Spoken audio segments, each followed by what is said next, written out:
মাঝে মাঝে আল্লাহ আমাদেরকে দুঃখ কষ্ট দিয়ে পরীক্ষা করতে চান, এগুলো আমাদের জন্য খারাপ নয়। এই দুঃখ কষ্ট বিপদ আমাদের কোমরকে সোজা করে, আমাদের পায়ের মাটিকে শক্ত করে, চিল্লায় বলেন ঠিক কিনা?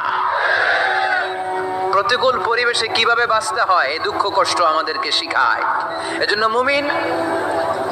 মুমিন বান্দার বৈশিষ্ট্য হচ্ছে দুঃখ কষ্ট বেদনা জ্বালা এগুলোতে সে আপসেট হয় না, সে হাল ছেড়ে দেয় না, সে ভরসা রাখে একজনের উপর, চিল্লায় বলতে হবে তিনি কে?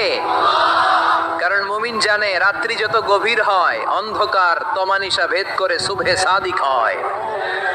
মুমিন জানে গর্ভবতী নারীর পেটের ব্যথা যেই দিন বাড়তে থাকে ওই দিনই নতুন মেহমান আগমনের সময় ঘনাতে থাকে। মুমিন জানে তার জীবনে দুঃখ কষ্ট বিপদ যত বাড়তে থাকে সুখের দিন কাছে আসতে থাকে।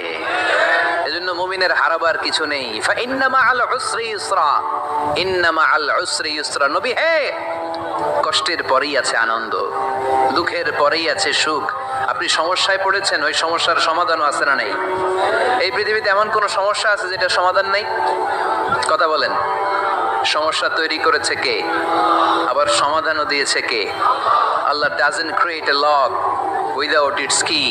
আল্লাহ কখনো চাবি না বানাইয়া ওইটার তালা বানায় নাই। কথা কন। তালাও যেহেতু আছে ওই তালার চাবিও বানিয়েছে কে? মা আনসালাল্লাহু দান ইল্লা আনসালাল্লাহু লাহু শিফা। আল্লাহ দুনিয়ায় এমন কোন রোগ পাঠায় নাই যেই রোগের ঔষধ বানায় নাই, এমন কোন রোগ নাজিল করে নাই যেই রোগের কোন চিকিৎসা বানায় নাই, হয়তো সেটা আবিষ্কার হয় নাই। অনেকে ক্যান্সারের কথা বলতে পারেন যে হুজুর ক্যান্সার এমন রোগ, এই ক্যান্সার তার নাই কোনো অ্যান্সার, কিন্তু বিজ্ঞানীরা বলতেছে এটারও অ্যান্সার আবিষ্কৃত হচ্ছে। সুবহানাল্লাহ কইবেন না? কিছু কিছু ক্ষেত্রে হয়েও গিয়েছে।